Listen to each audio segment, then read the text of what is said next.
All right, ladies and gentlemen, boys, girls, and MBs, United Auto Workers strikes begin. That's right. This is the top news story of the day. The United Auto Workers Union is striking against big three automakers in the United States of America: Stellantis, General Motors, and Ford. There's so much good stuff that I pulled up here about this particular issue. Do not worry. Fear not. We got all of that lined the up. We got Big Brandon. But before, let's do the background, okay? At midnight, United Auto Workers walked off the job at 3 plants belonging to the nation's big three automakers. We mean business, you know. It's time to make a higher wage. Facilities in Missouri, Ohio, and Michigan, the first targets of the UAW strike, beginning 1 minute after their labor contract expired with Ford, General Motors, and Stellantis. The UAW has been seeking up to a 40% pay hike, while the big three are offering about half that. Other asks include a 4-day work week and a return of pensions for hourly employees, non-starters for the companies. The union is trying a new strategy: strike all 3 automakers but at select plants and expand the strike if necessary. Economist Patrick Anderson. And it's a dangerous thing to say you're going to strike just some plants but not others. Dude, they all look like such fucking ghouls, dude. Look at him. You can't be on fucking television looking like a goddamn ghoul with this fucking fit, dude. You literally are missing the monocle and the top hat and the big-ass comical cigar, you know what I mean? With the transatlantic accent. Like, hey, the unions, they're asking too much. They're asking too much of us. We have no money. How else could we justify a 60% increase in our salaries if we were to give the unions their demands? Striking workers will get just $500 a week strike pay. But if production slows or stops, suppliers like Global Technology, which makes wheels for several cars, immediately they go to the other aspects of the supply line and go, oh, the workers there, they're gonna get fucked over, guys. Don't pin workers against one another, you fucking gremlins, you fucking ghouls. If you want to talk about this, okay, if you want to talk about how hard other workers on the supply line, on the supply chain are gonna get fucked over, you have to mention who's responsible for the economic hurt.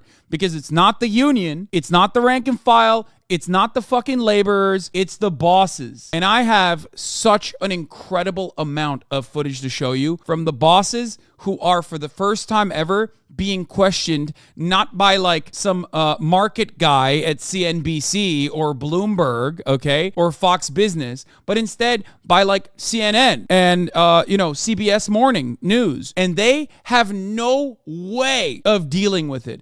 I watched so many CEOs confront even a little bit of pushback and crumble like a biscuit that was dried out by being left out in the fucking sun. They are so bad at handling even a little bit, like a minor question, like how do you justify your salary? Stock performance. They're so bad. I'll be very brief. I want to talk very briefly about the auto strike. I'd like to say a few words about the contract negotiations between the United Auto Workers and the Big Three. Where was this energy when the rail workers were prepping to strike? Okay, listen. Take the dub. Take the fucking dub. Take the dub. You gotta take the dub where you can. United Auto Workers and the Big Three auto companies. I've been in touch with both parties since this began. Have the UAW endorsed Biden? No, they have not. This might be a reason for that, as a matter of fact. It seems like he wants that endorsement. Over the last few weeks and over the past decade, auto companies have seen record profits, including the last few years, because of the extraordinary skill and sacrifices of the UAW workers. But those record profits have not been shared fairly, in my view, with those workers. Just as the Treasury Department has released a report pointing out that the most comprehensive report ever dealing with how unions are good for both union workers and non-union workers. Yep. And the overall. I mean, that's classic, though, for the record. What he's saying here is that unions are good for both union and non-union workers is a typical classic NLRB talking point, which is like backed by empirical evidence, obviously. Unions create, on average, a 10% increase in benefits and wages. And not only that, but they also have a likelihood of increasing wages for other non-unionized aspects of the same labor force in the same sector, because people see that there are higher wages in other union shops, and they have no choice but to improve their workplace conditions as well to stay competitive. Unions raise workers' wages, they said, incomes, increase home ownership, increase retirement savings, increase access to critical benefits like sick leave and child care, and reduce inequality. all of which strengthen our economy for all workers. That's because unions raise standards across the workplaces and entire industries, pushing up wages and strengthening benefits for everyone. This is pretty fire. That's why strong unions are critical to a growing economy and growing it from the middle out, the bottom up, not the top down. That's especially true as we transition to a clean energy future, which we're in the process of doing. Where the UAW remains at the heart of our auto economy and where the big three companies continue to lead in innovation, excellence, quality, and leadership. Last night, after negotiations broke down, the UAW announced a targeted strike at a few big three auto plants. Let's be clear. No one wants a strike. Say it again. No one wants a strike. He's right. But I respect workers' right to use. Bro, did I write this? What the fuck's going on? Who is my man's speechwriter? I mean, he's right. He's 100% right. These are 2 minutes and 5 seconds in. Every single thing that he has said thus far, I have said on this broadcast. Okay? 100%. Use their options under the collective bargaining system. And I understand the workers' frustration. Over generations, auto workers sacrificed so much to keep the industry alive and strong, especially through the economic crisis and the pandemic. Workers deserve a fair share of the benefits they help create for an enterprise. The bottom line is that auto workers help create America's middle class. They deserve a contract that sustains them in the middle class. So thank you very much. That's all I'm going to say. Thank you. Just listening to President Biden, they're talking about the current auto workers strike. The United Auto Workers Union is currently striking against 3 facilities from the 3 big U.S. automakers. First time in history that's ever happened, and we just heard the president trying to encourage the automakers to come up to do more in these negotiations. I want to bring in White House. Bro, I'm not gonna lie. This makes me very happy. This makes me very hopeful. There have been astronomical dubs on the union side over the course of these past 2 years, especially recently. There's a lot of leverage in the labor force, and unions are utilizing that in a perfect way. You got the American Airlines. You got UPS Teamsters, you got the WGA, SAG-AFTRA strikes that are happening currently. This is something that I have talked about quite a bit. This is like every time people ask me like, Hassan, what do we do? What do we do? What do we do? You always fucking complain. You always fucking complain. And I tell you, like, this is the thing that you're supposed to do. This is the only power that you have, and this is the only area of legitimate influence that you have over your own lives. It's the only way that you can actually have some autonomy clawed back from your bosses. And that's why I always have stressed for years and years and years the importance of union participation, the importance of unionizing, the importance of organizing in your workplace. Seeing all of that makes me very happy. Seeing all that come to fruition makes me very, very happy. If you have the opportunity, you should also take advantage of this momentum. Marielle, he's saying that these companies and the union, for that matter, that they're working round the clock to try to work this out. How much hope do you think there is from the White House that this will be resolved quickly? The White House so far has been very optimistic. They've been telling us behind the scenes they're hopeful that this won't go on for long, that they don't think it will be hugely disruptive to the economy if it is short-lived. There's never been an instance throughout American history where, especially in the last 100 years, where an American president has openly done something that's pro-labor without outside pressure. And yes, of course, many of you probably get what I'm saying because I'm talking about FDR. Something that is hailed as like the greatest move towards social democracy. Changes that were made in the United States of America under FDR and his New Deal that we are still relying on, like the fucking crumbling infrastructure that we built almost 100 years ago. All of that stuff only happened not because FDR himself was a rugged communist or even a social democrat, as a matter of fact. That happened because he saw how much outsized pressure was mounting. He saw the potential influence. He saw trade unionists, communists, Marxists who were genuinely pushing the American government into action. So let's get to it because there's some really fire bangers here, okay? And this is a historic strike because for the first time in history, union workers are striking against all of the big 3 automakers. Like I said, Stellantis, GM, and Ford. Apparently there's a Hasanabi head on this one. I don't know how true that is. We're going to be out here as long as we have to be to get our share for our members. So it's up to the companies how long it's going to be. There are tiers, right? So very likely you could be standing or working next to It's 100% this dude. He's got Democracy fellow Now! hat on. coworker who could be making upwards to $15, $17 more an hour than you are for the same work. So, you know, we're trying to, you know, get workers on the same page and the same platform. And so they more solidarity in the workplace instead of trying to put workers up against each other, because that's what they do when they do these tier systems. Prices has tripled, so we deserve a raise. We haven't had a raise in years. We can't even afford the product that we're making right now. That's crazy. It's time for a change. So we saw the Brandon auto worker speech, but let's hear what the CEOs are saying. Bernie's live right now. You guys want me to watch Bernie? Let's hear it. Let's see what Bernie's saying. In the last 50 years, there has been a massive redistribution of wealth. Problem is, it's gone in the wrong direction. And what this strike is about, and what workers are standing up all over this country for, is we're going to reverse that trend. It is time to sit down and negotiate a fair contract. The big three can afford to spend $9 billion on dividends and stock buybacks last year. They can afford to provide a decent COLA to auto workers so their wages keep pace with inflation. We have a lot to talk about still, so I'm going to move back to the CEOs because there's some really good stuff here, okay? Here is the CEO of Ford, who went on TV to say that the UAW's demands would bankrupt the company. He provided no evidence and failed to say he makes $21 million and also oversees billions in stock buybacks. He also said the union gave him no counterproposal for the last 2 weeks, which is a lie. Let's take a look. Quickly put in some perspective. The offer that they have, what they're demanding relative to where you are right now, how much damage would that do to the bottom line if you were to say, sure, we'll give you 40%? If we signed up for the UAW's request, instead of making money and distributing $75,000 in profit sharing in the last 10 years, we would have lost $15 billion and gone bankrupt by now.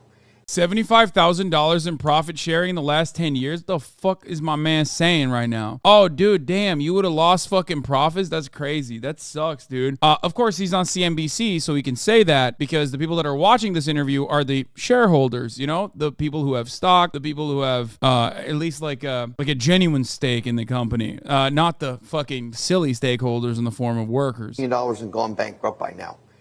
The average pay would be nearly $300,000 fully fringed for a 4-day work week.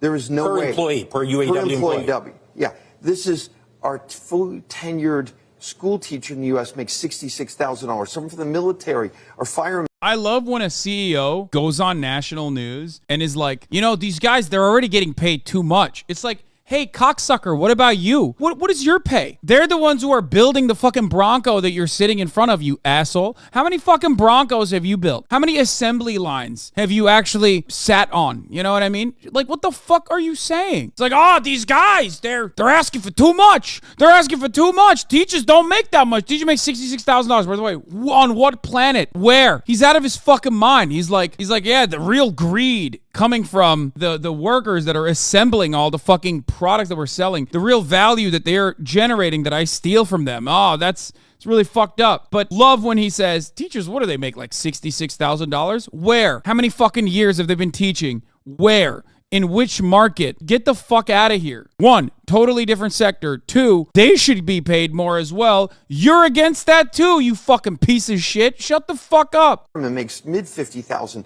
This is 4 or 5 times, 6 times what they make. There's no way we can be sustainable as a company. That's why we put our proposal in 2 weeks ago to say, look, you want us to choose bankruptcy over supporting our workers? Here's our proposal. Let's work through this. Yeah, it's bullshit. So first of all, they didn't actually offer a counter proposal. He says the union gave him no counter proposal. That's a lie. You know who didn't actually offer a counter proposal? These fucking assholes. These shitbags held this up until last week. The UAW literally had to file a grievance with the NLRB to force them to the fucking table. So the idea that like the union didn't offer us counter proposals, fucking bullshit. He's just lying. He said they would lose $15 billion with the proposal, but they made $23 billion in profit and almost $200 billion in revenue last year. Am I misunderstanding, or is he just lying? Yes, of course he's lying. And he's on CNBC, so CNBC, sorry. So he's not going to get any pushback. But here's a fucking CEO who did actually get some pushback. GM and the union could not come to an agreement before the midnight deadline. Why is that? Well, I think that's a question you probably need to ask the UAW, because we have a very compelling offer on the table. I'm very frustrated because I think we had an offer that resonates with our people. It's a historic offer. Gross wage increases of 20% that compound to 21%, maintaining world-class health care. There's several aspects as well. But I think one thing that's most important is job security. And, we're in an incredibly exciting time in this industry right now as we make the transformation from internal combustion engine. Yeah, it's an incredibly exciting time in this industry for you. I'd be excited too if my company's profits were like unimaginably astronomically large and my compensation was directly tied to the company performance, the company profits specifically. I'd be like, oh dude, it's so exciting. Every single ghoulish fucking CEO that you see on national television right now, on network television, every single one of them is making like 20 mil, 30 mil. The UAW also struck against GM in 2019, so 2 strikes in 4 years. What do you think you're getting wrong? Well, I think each of those are very different. And I think, 19 hit its whole set of issues very different. It take a long time to go through all of that. But if you look at where we are right now, we understand the world has changed. And that's why we put a historic offer on the table with the increases. I think our manufacturing team is the best on the field. The way they managed through the COVID situation and continue to build cars, trucks, and crossover, the way that we managed and they, moved with us as we went through the semiconductor shortage and still the supply challenges that we see today, they're very resilient. And I want to recognize them because our manufacturing team, along with the engineering team, for the last 2 years has been... I love when they say this stuff because it's like the same energy as we're a family.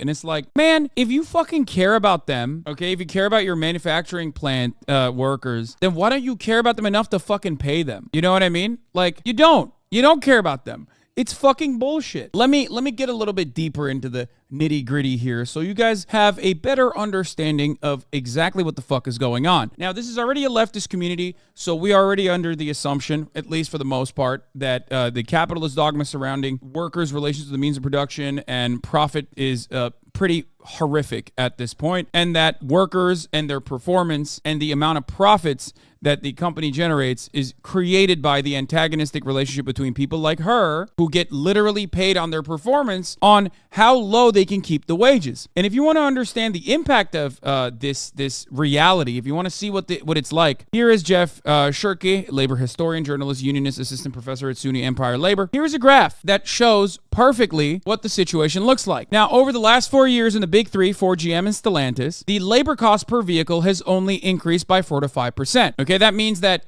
the average worker's salaries across the board has only gone up 4 to 5%. The UAW top wage rate has gone up by 6%, okay? Inflation, on the other hand, has gone up by 20%. Now, that means that the average fucking worker actually got a 15% pay cut, because if inflation is going up by 20%, that means, and your salary is not tied to COLA, cost of living adjustments, that means that you actually got a 15% pay cut. Okay, so just understand how that works with inflation. On the other hand, car prices have actually gone up more than the inflation has gone up. The average prices of a car has gone up by 34%. So where is this going? If the North American profits went up by 65% in this entire time, where is the money going? Well, the money's going somewhere that you can kind of see on this graph here, on this chart, on this whatever. Cool, fun little graphic that they made. It's going to stock buybacks, which went up 1,500%, because that's how this works. Workers generate the value, bosses keep their labor cost per vehicle as low as possible, and then they turn around and take that cash, profits, that they have accumulated off of basically underpaying all the workers what their actual productive labor value is, and then they engage in stock buybacks. For those of you who don't know, stock buybacks used to be illegal. Shouts out to Ronald Reagan, who made them legal, for the record. Stock buybacks are a way to consolidate stocks that are out in the marketplace by engaging in artificial stock manipulation. It's normally market manipulation. Used to be illegal. Ronald Reagan made it legal. For those of you who don't know, this used to be illegal. It's when your company decides to take the profits and then feed all of that money back into the company to artificially boost its price, because now, oh my God, people are purchasing the fucking stocks. Who's purchasing the stocks? Not random people in the marketplace because of the company performance, but actually the board itself, consolidating stocks by repurchasing the stocks that are out there. You understand? This has a way to artificially boost the stock prices. Now, there's another part of this that I did not mention to you. The CEO pay, because the CEO pay in this same process went up by almost 10 times the labor cost per vehicle, because the CEO pay went up by 40%, because it's directly tied to this exact fucked up graphic that you're looking at. CEO pay and CEO compensation, board compensation in general, is directly tied to stocks, okay? Stock performance. That's what, when they say our performance is our performance is tremendous, they're talking about stocks. It doesn't mean that like the workers are getting paid better. It doesn't mean that they have a cool new product that they launched. In many instances, it has nothing to do with that at all. It doesn't mean that they have like this incredible technology that no one else has. It just means that the CEO is doing a very good job keeping the fucking labor prices low and artificially inflating the stock prices by engaging in stock buybacks. You're wrong about stock buybacks. I fully support the UAW getting their fair share of profits. Stock buybacks are basically the same as dividends. Both affect stock price. Okay, then make it illegal and keep staying the course on dividends. Why is it the preferred method of all these? And I don't even like dividends either, but like, let me tell you something. Then why are they swapping over? I know why. Do you know why? Taxes. That's why. CEO compensation, board compensation, shareholder compensation, when done with stock buybacks rather than dividends, is not taxable. Do you think a 4-day work week will be possible? I mean, it already is possible. Our level of productivity is so fucking high with technological improvements, technological advancements, that like currently a 4-day work week is absolutely possible. Okay, it was possible a long ass time ago, as a matter of fact. The problem is that if you want to have a 4-day work week, that means you had to have kept hiring people or kept your labor force the same size in whatever sector you were in, regardless of what kind of technological improvements were coming down. And in that situation, then yes, you had 100 people doing the work of 200 because of technological advancements. But instead, if you have 200 employees or if you have 100 employees and you get technological advancements, the capital owner, which is interested in only one thing, improving shareholder value, is going to cut the labor force in half. In order for a 4-day work week to work, you would have to do anti-capitalist things. That's it. There's no other way to put it. It absolutely is feasible. It could be done. You would just have to hire more workers and pay them all a meaningful, decent, livable wage. Can't wait for the 1-day work week, let the robots work? Yeah, exactly. Except that doesn't mean you're going to work 1 day. You're going to keep working fucking 5 days, maybe 7 days, and the robots are going to work next to you. The robots are simply just going to displace the other workers, and that displacement is going to be used as a threat over your head to say, listen, you want to fucking keep your job? You don't want to be replaced like the rest of the people that we laid off by these fucking robots?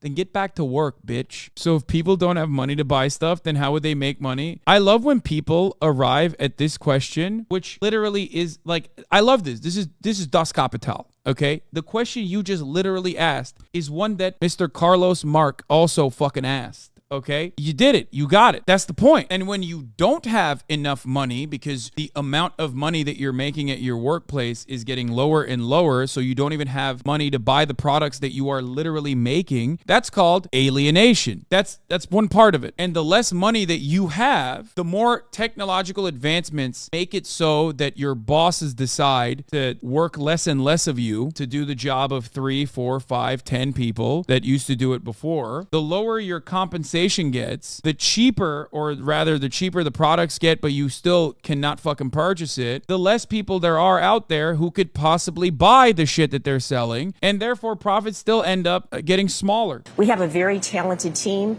We've put a historic offer on the table, and so that's why I'm so disappointed and frustrated.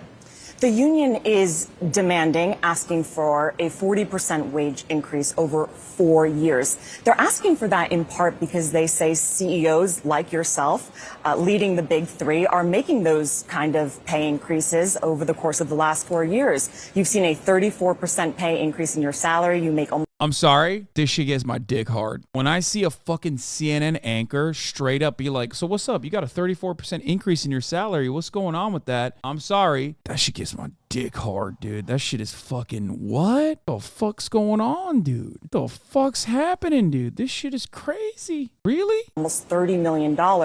Why should your workers not get the same type of pay increases that you're getting leading the company? At that point, just literally take out a fucking because you spiritually, you figuratively did that. Like, this person has not been asked that question ever in her life. Not on CNN especially. But that's crazy. A question that she probably has never really even thought about. Because let's see what her fucking answer is to the compensation question. Company. Well, if you look at compensation, my compensation, 92% of it is based on performance of the company. I think one of the strong aspects of the way our compensation for our represented employees is designed is not only are we putting a 20% increase on the table, we have profit sharing. So when she says it's performance based. Her entire performance demands that she keep wages low. That's it. Make no mistake, chat. It's keep wages low and take the fucking extra profits that you've accumulated and engage in stock buybacks. That's the reason why her salary's up 34%. That's it. That's the Sigma grind set, baby. And obviously, I try to describe it on like, very, like, I try to describe it in not academic terms, but in layman terms all the fucking time. But this is a demonstration of dialectical materialism. This is a demonstration of Marxian econ right in front of your fucking eyes. Class antagonism at the heart of capitalism is perfectly demonstrated in that singular conversation that we're having, where she goes, my salary is tied, my compensation is fucking tied to the stock performance, to the performance of the company. She can try to hide it. She can try to mask it as best as possible. But the reality is, you ain't out there putting the bumpers on the cars. You're not out there. You're not the best fucking worker who's just like, slapping shit up on the assembly line. You're not doing any of that. Workers are, and your entire job performance specifically is analyzed on how hard you can make those motherfuckers working down there suffer and see less of the value that they're generating. That's it. When the company does well, everyone does well. And for the last several years, that's resulted in record profit sharing for our represented employees. And I think you have to look at the whole compensation. I love this too. Our record profit sharing for our representative employees. Okay, great. How about you share the profit, which is what they're exactly asking for right now, in the way that they're asking for? Why are you not listening to the employees?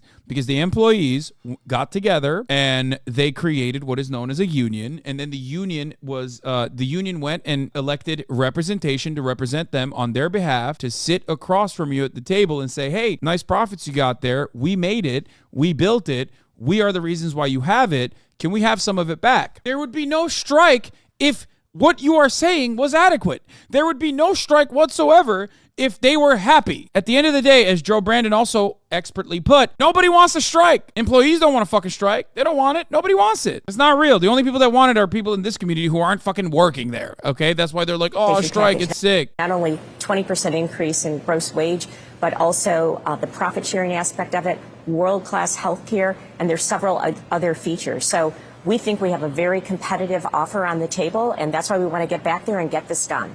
But if you're getting a 34% pay increase over 4 years and you're offering 20% to employees right now, do you think that's fair? Well, I think when you look at the overall structure and the fact that 92% is based on performance, and you look at what we've been doing of sharing in the profitability when she had to go back to the performance, 92% performance. It's like, what is your performance? I want someone to ask, so what do you mean? What do you tell your shareholders in a quarterly earnings report that you did so well? I know because this is public. Let me read. And then just pull out quotes where they are specifically talking about how the labor value per vehicle cost has been kept low. And just turn around and go, what do you mean by this? What do you mean when you say, your performance has been adequate because you have kept the labor cost per vehicle to 5%? That's right here on the fucking report. You said this to your shareholders. You said this at a board meeting. So what do you mean by that? Isn't that, who's making what is the labor part of this? What is the labor cost? Who's making the vehicles? Is it the workers that are currently sitting across on the table from you asking for a higher percentage of the profits? Is that what's going on there? Oh, speaking of which, Ford has already laid off 600 non-striking workers in the Michigan Assembly. They're announcing it and claiming that it is because of these strikes that they're doing it. Here it is. It does not end. John Ford has just announced that it is laying off approximately 600 workers at its Michigan assembly plant. That is the plant where one of the UAW strikes is taking place. We should point out that that strike does not shut down the entire plant. There is still body construction and stamping work that is going on there. But because those employees need some of the parts that the UAW works with and provides to the stamping operation, the body construction operation, and they cannot do that, Ford says it has no choice but to tell those workers they are now laid off. So this is the knock-on effect that we've talked about, John, that when you see these strikes begin, you will see layoffs potentially. It's so incredibly fucked that not even 24 hours and the first move that they make is to just like pit worker against worker and like fuck over another aspect of production. But they don't have enough money to fucking keep them afloat? Fuck no, they do. That in and of itself is 100% retaliation, okay? That's what it is. It's to be like, it's to get the media to cover it in that regard, to be like, look, we knew that this was going to happen and it's happening already. People are losing their fucking jobs because of this. Look how selfish these guys are. So fucked up.